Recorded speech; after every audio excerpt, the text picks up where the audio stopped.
Hi, welcome to our first session.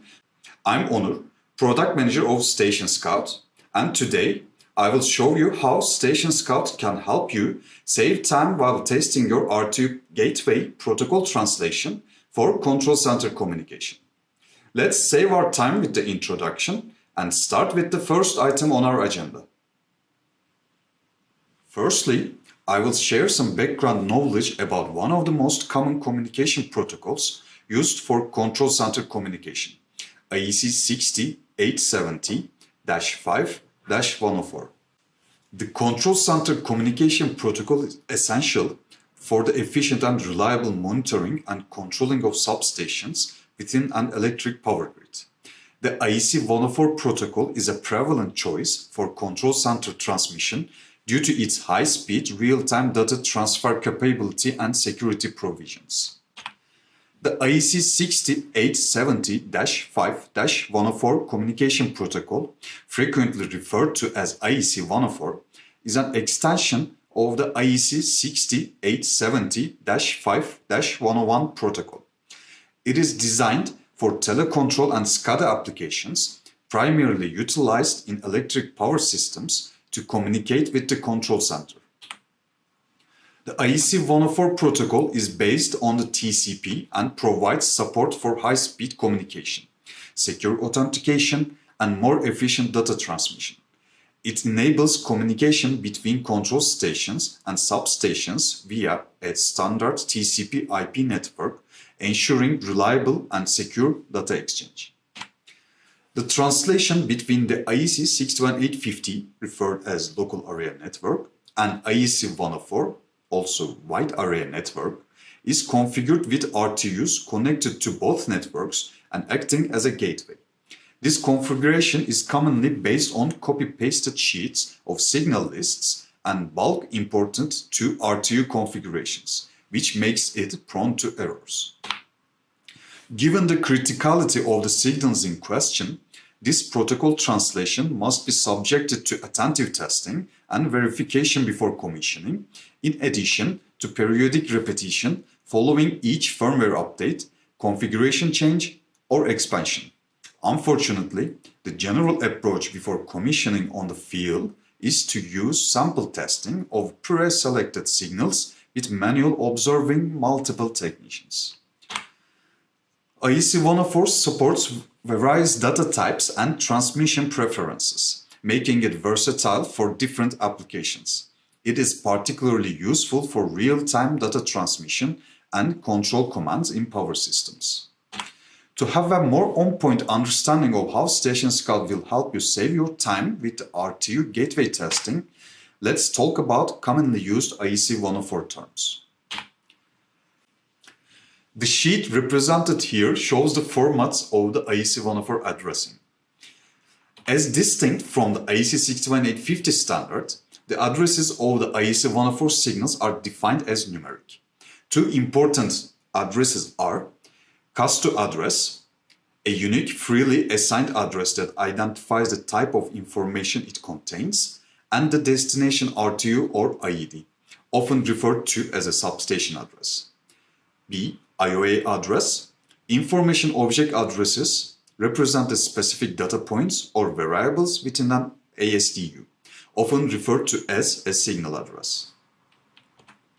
For both addresses, there are two addressing schemes to define. Structured type of addressing is organized systematically and hierarchically. It is used when there is a clear grouping or categorization of data points required. For example, a structured IOA might follow a format as shown here, where each segment represents a different level of hierarchy, such as voltage level, bay number, and object. Unstructured type. This type of addressing does not follow a predefined structure. Unstructured IOA offers simplicity and flexibility, but lacks the organized approach of structured IOA. An example of an unstructured IOA might be as shown, which can be calculated by iterating the structured IOA. Apart from the signals and their mappings and addresses, there are parameters to be defined which are roughly as the following. Type ID, type identifier of the signal. Type identifier defines the format and description of the information objects. As an example, type ID 30 refers to single point with time tag. Type ID 31, double point with time tag, positions. Type ID 46, double command. This identification is described in the IEC 6870-5-4 definition and coding of information elements as type ID. Cause of transmission reflects the reason for the data exchange. As an example, single point and double points are mostly sent as spontaneous and measurements cyclic. There are also timers to be set as protocol parameters as K, W, T1, T2, and T3, but these are in-depth information for IEC 104, and it is irrelevant to what we are going to show here with StationScout, because StationScout uses the standard timers. Now let's have a quick look at what information is transmitted between a substation and a control center, along with their respective descriptions. The transmission between the substation and control center is bidirectional. The signals filtered based on the importance level are being reported from the process to the control center.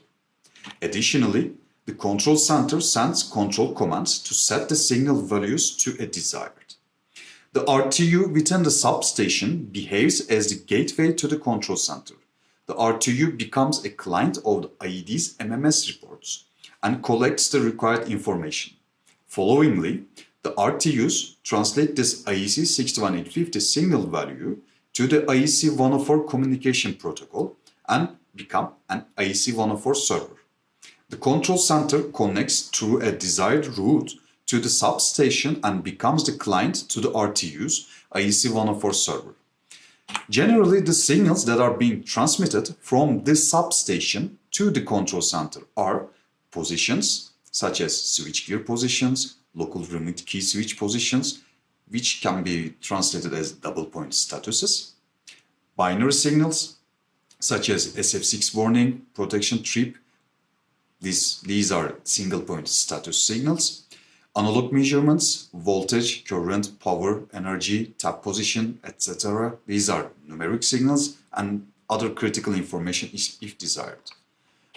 On the other hand, from the control center to substations, control commands are being transmitted, such as switchgear position commands, open, close, these are double point controls, binary commands, parameter changes, on-off switch commands, these are single point controls, regulating step commands, such as step changer position command, this is called regulating step commands, and set point commands to set a signal value to a desired, for example, a voltage or current level. These are set point commands. The signal value transmission happens in real time. However, there are several methods of transmission. General interrogation. This is a process where the control center requests the current status of all data points from the substation. It is usually performed at the start of a communication session or after a communication interruption to ensure that the controlling station has the most up-to-date information. Background transmission. This type of transmission is used for less critical data that does not need to be sent immediately. It typically occurs when the communication channel is not busy with higher priority transmissions. Spontaneous transmission. This occurs when data is sent immediately after a change is detected, without waiting for a request from the controlling station. This is useful for real-time updates and as it ensures that any significant changes in the monitored data are promptly communicated. Commonly used for switchgear positions and binary signals where a frequent change is not expected. Cyclic transmission. This type of transmission involves sending data at predefined intervals. In IEC 104 world, cyclic data is transmitted periodically to the controlling station after the start of data transfer is confirmed, commonly used for measurements where a frequent data change is expected. Following this theoretical information about IEC104, I will show you how to prepare an IEC104 RTU for the StationScout environment, and we will create a test case with the signals that are translated from to IEC61850 in the station bus and IEC104 in the wide area network. Before we move on to the practical part of this training, I would like to explain our physical setup. As the scheme below shows, we have an IEC61850 station network on the subnet mentioned, with two RTUs connected to the same network as clients to the IEDs. These gateways act as translators between the 61850 protocol and IEC104, facilitating the transfer of information to the wide area network. Notably, these gateways are completely redundant, ensuring reliable transmission through a different subnet. In this setup, we do not have the physical IEDs. Instead, StationScout will simulate the entire substation and provide 61850 information to the RTUs. StationScout then becomes the control center as a client to the wide area network, output of the RTUs on the different subnets, and Ethernet port on the MBX2 device. This allows the protocol translation on the RTU to be tested without the need for the substation network IEDs or the control center SCADA itself. Now let's take a look at StationScout. The SCD file of the mentioned IEC61850 network is already imported into the StationScout environment. We need to create the mapping file in the required format to introduce the RTUs to the StationScout environment. The help section provides details on this requirement. In the setting up StationScout and importing IEC104 mapping file sections of the help file, you see the format that is required. You can easily create this format from your signal list or master list using the concatenate formula in MS Excel. This will create a CSV file that looks like this.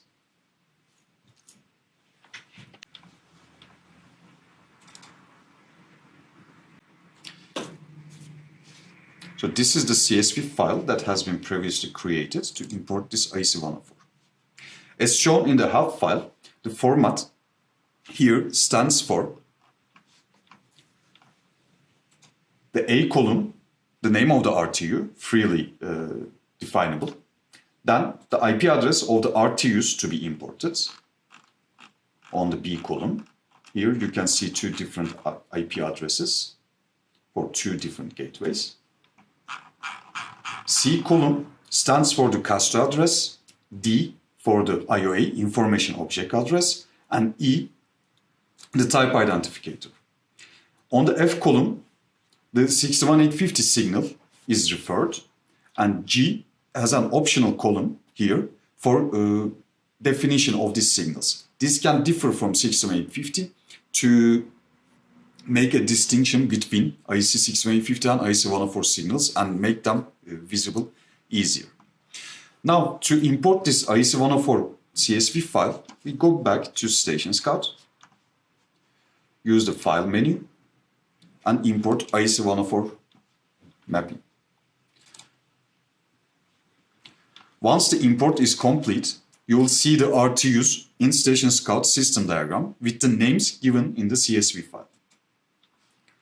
Now, to make a better visual, let's create new sections here under the devices section where the 61850 client of the RTUs are shown here and listed here.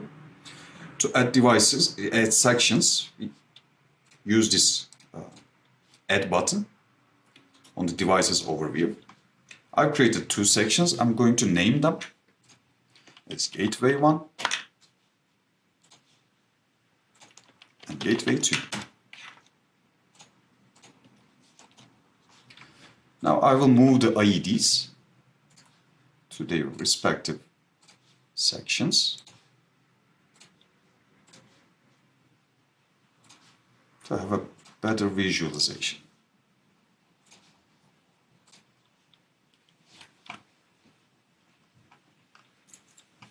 Now, the overview section of the selected RTU clearly shows the mapping of IEC104 signals along with their respective IEC61850 equivalents. Since there is no connection to the RTU yet, the signal value is not shown. First, since we do not have the IEC601 IEDs yet, we will simulate all of the IEDs in the entire substation only using one single click here. And I also don't want to send the goose messages with simulation flag so that IEDs can behave as they are supposed to be. Now when we connect, the RTUs will start receiving the 62850 signals.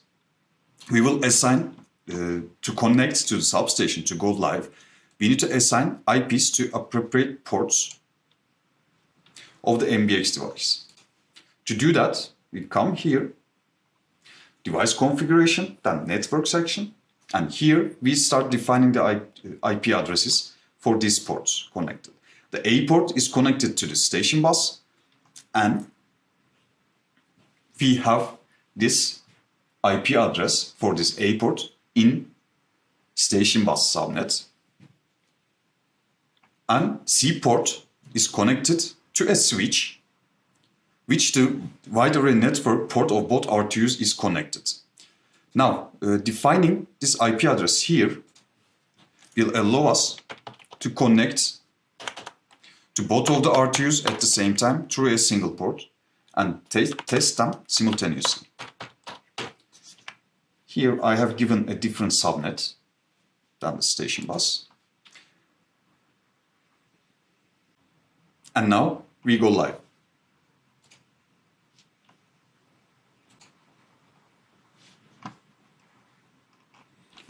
When you see the green light on the RTU, you know that the connection is all set. We are simulating the IEDs.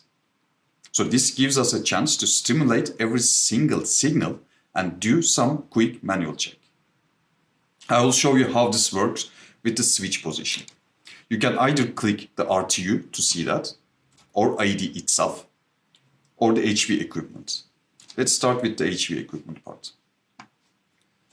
Here, I want to test manually the switch position if they are being transferred to IEC104, respective IEC104 signals or not. So for QB1, this is the simulated signal. When I close it, I do receive the signal on RTU2, but the RTU1 does not change its position. So there might be a mismatch on the RTU1. Let's try for the QA1. Here you see both of the RTU signals, they have been changed. So this RTU for this HV equipment has been configured properly. Now let's try from the IEC104 command side. I'm sending from RTU2. And we see that 62850 and the IEC104 signal have changed. So now I know that there is a problem here.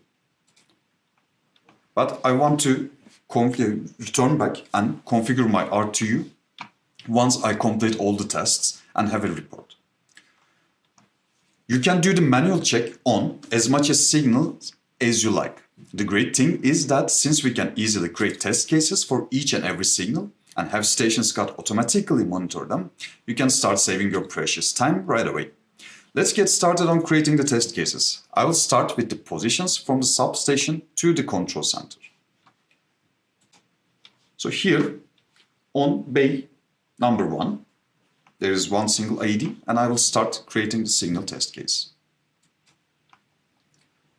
I'm choosing the signal test case here.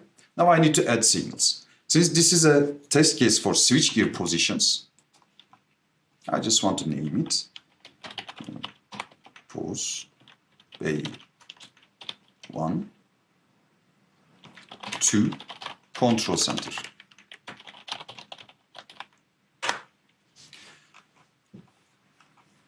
I'm already in the overview section of the IED, and I have a filter of switch position. Here we do have different signals, and this one 62850 is CSVI, and this is XCBR, and only the CSVIs are mapped to the IEC104, and I just want to test IEC104 section. So here I can also filter the signals only to show me the IEC104 mapped signals. And with a simple click, I have all the signals already listed here. So moving on to the test cases, this is the place where you define the route of the test. So since this is from substation to control center, I will stimulate the 6150 signals, control them, and assess the IC104 outputs. Coming to the test steps. Since we are in simulation mode, we can even simulate the intermediate and bed states, which is actually valuable. Because in some RTU configurations, these might be crossed or reversed. So when there is an intermediate position, the RTU might be sending bed state. So this also needs to be tested. Here I'm choosing to test my initial position is open. I will start with the closed position, set to intermediate, bed state. Since I already have the closed, I will end up in the initial position, open. Moving on to the execution part, where I define the execution settings. I will automate the setting of the control values and also assess automatically. Here we have timer settings now. The system response time is a freely configurable timer that allows StationScout to pause for a specified amount of time after the control signal reaches the expected value. In circumstances where a visual inspection of the test steps is required, this method is quite useful. However, in cases where the process is fast, the human eye may not be able to make out the details. The assessment timeout is also a freely configurable timer that enables StationScout to execute a deliberate pause in its operation. This pause allows for accumulation of data until the assignment signal reaches the expected value. This is a bit more important on while testing the analogs, where I'm going to give more detailed information in the upcoming steps. So now, we have already arranged the test steps, and now we can start running this test case. Once we click the execute, you see from here, or either from here, you can see that the signal is being changed by StationScout automatically, and also here the RTU signals are assessed automatically. We see that there are 16 test steps. This all is dependent on the amount of the test steps that we have choose, like open, close, intermediate, and bed state. Now let's wait StationScout to finish that. And here we have the result. You can see that both of the RTUs were assessed at the same time, which allows users to test multiple RTUs at the same time. In StationScout, we have a limitation of up to 4 different subnets. Since we are using one of the Ethernet ports of MBX1 to the station bus, we are capable to test 3 different subnets. And this means that 3 different subnetted RTUs can be tested at the same time. If, as in this case, the RTUs are in the same subnet, you can test as much as you like by importing every RTU separately into the StationScout environment. Now I see that I have some failures, but I just want to finish my tests. So I also want to, the critical part of a position test is the command from control center to the substation. So now let's start creating that. There are 2 options. Either I can start creating from scratch, or I can simply duplicate the test case, same ID, same RTUs, duplicate it very easily, and make some edits on the test case. First, I need to rename it as from control center. Now I'm going to edit the test case to make it send the control commands from control center. For that, signals, they remain the same, since they are bounded already. Now the route changes from IC104 control to IC6150 assess. And in the test steps, we need to pay attention here for IC104, because IC104 can only send closed or open commands. There is no such thing as an intermediate command or bad state commands. These are informative positions. Execution, I'm also going to use automated setting of control values and also automated assessment.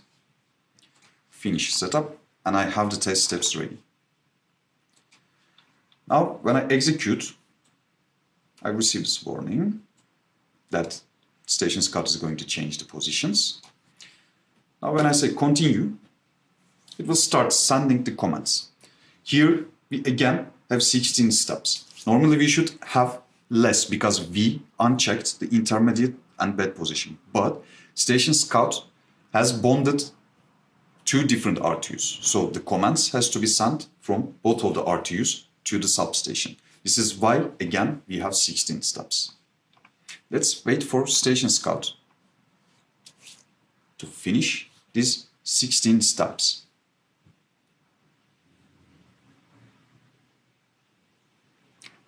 As you can see, we again have some problems with RTU1's mapping.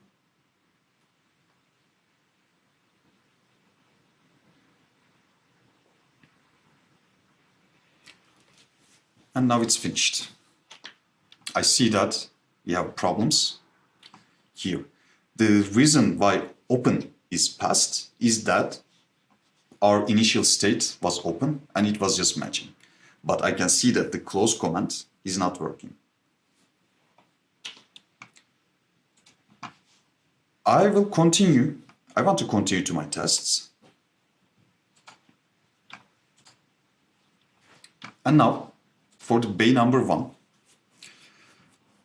since we are simulating the IEDs, we have the option to stimulate the values of the single points as well. Now let's create a single point test case here on the same IED.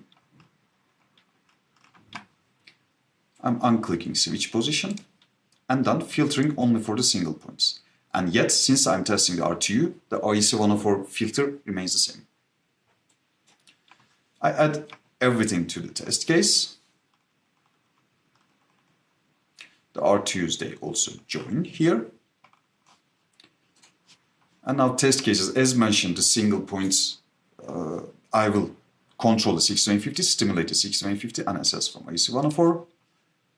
Here, for the single points, we can choose, let's start with true, because most of the signals are. Let's see. It's a mix, true or false. Let's start with the false then. True, and then set to initial false stage. Again, automated setting of control values and automated assessments. Finish setup. I have the test steps ready. We have 36 steps for the signals.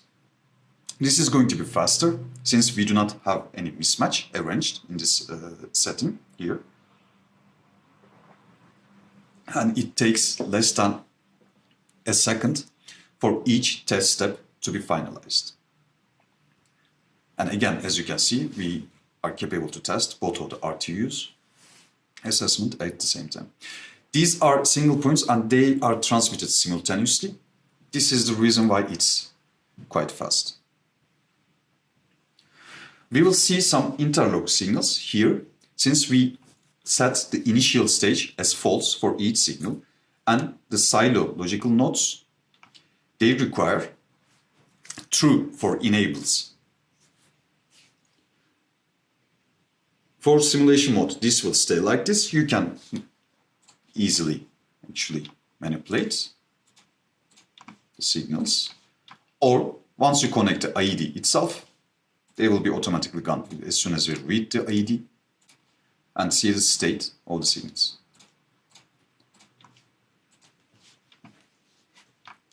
Now let's take a look at the test cases for numerics. Again, creating a single test case, IEC104, and instead of single point, I will go with the numerics. To add numeric values to a test case, my method is always to use the signals within the report itself, because that's easier. Then I know which signals that I'm sending directly, because it can be filtered. You might be sending only one single phase or just active power and frequency. So it depends. You can simply just choose which signals to be tested, or you can use adding them entirely for the measurement. If you have dedicated reports with filtered amount of signals, you can use that signals within those reports.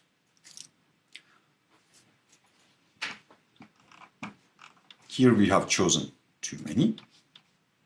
Yet again, I will set the 62850 and assess from the IEC104 side. Test steps for numerics. We only have one single step predefined. I will show you how to multiply them.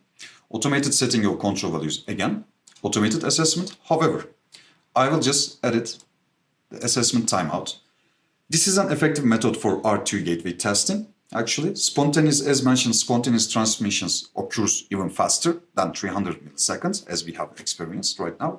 However, certain signals like this, numerics, can be transmitted in cyclic periods, such as 3 seconds, 2 seconds cyclic reports or user-defined. Therefore, this requires a certain amount of time for StationScout to wait for the change. And here I am adding 3 seconds, or you can even move it up to 6 seconds, just for cases. Now I click Finish Setup. I start seeing all the numerics that I have added. To add test steps, more test steps to this one, you simply click on the Add button and set whichever you want to find out. Click on the Set Expected Values, add another one.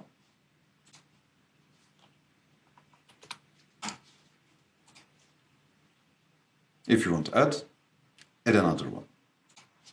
But this should be fine for active power. You can turn it back to 0 or keep it as is until the IED is connected.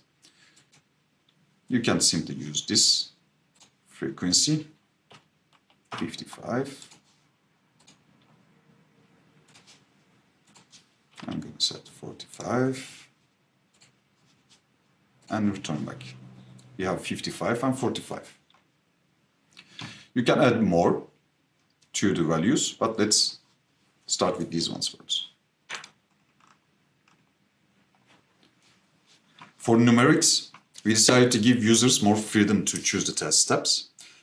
These values could be different depending on the systematic approach. And here I started executing. Since the signal values in many cases do not exceed the amount we have here, they are filtered, it is yet quite fast to create new steps for the test approach. So for Bay 1, and due that I haven't added any test steps here, I'm going to stop it.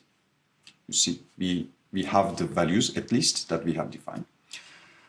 So for Bay 1, we have created test steps and almost tested all our signals up and running in almost no time at all. Just a few little things to sort out, and then we are good to go. Now, we can create a test report right from the IED overview section. I know that I already have fails, but I just want to report everything at the same time to the engineer that did the RTU configuration.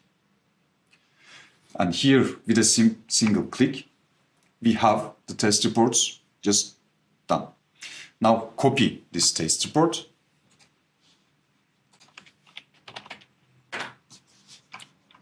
to a Word file.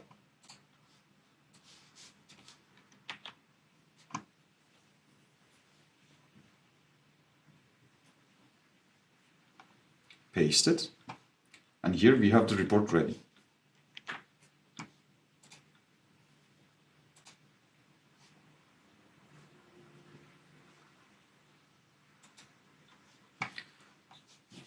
Once you choose, this can happen for some word cases actually, sometimes we experience that.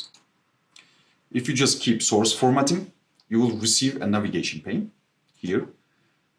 And by enlarging it, you can see which tests are failed and which are passed. So this allows the engineer that is configuring the RTU to easily figure out where the problem is. So now, we have given the report to the respective engineer and provided us a new configuration for the RTUs. This means that the faults should be cleared. Now I'm going to unclick our internal error that we have created previously. Now I know that it's a new RTU configuration. You can clear these results again and execute the test case.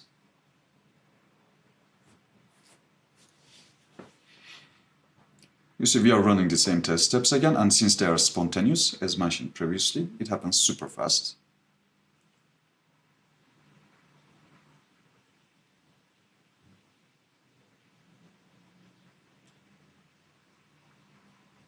Even though if it's a real environment, you can still stimulate the 16A50 commands and assess them with the IEC104 quite easily.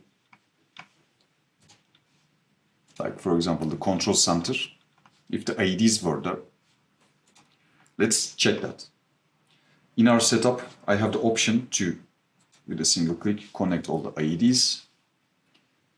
Now I will disconnect from the live environment, set the substation to connection mode, except for this IED because I don't have it in my setup.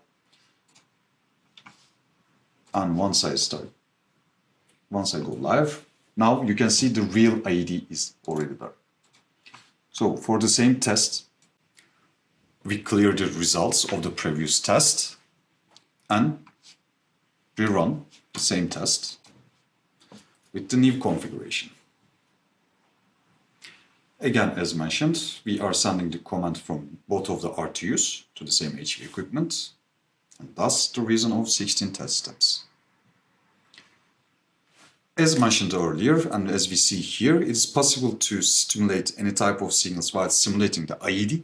However, we know that during FAT or SAT, with real IEDs, these non-simulatable signals, stimulatable signals are also expected to be tested, like for SPSs. To accomplish this, a manually controlled or manually assessed execution can be used. I'm going to stop this one, just to show you that part. This is the SPS to control center test. And if we simply unclick the automated assessment, click the automated assessment and set the automated setting unchecked. Now the single points can also be tested. For that, a slight edit on the system response time or the assessment timeout can be set for signals, like every 6 seconds or 10 seconds if there is someone to set the signal to the desired level. We can start running that, like for example, enable close. Now here, if someone just sets the enable close to its respective position,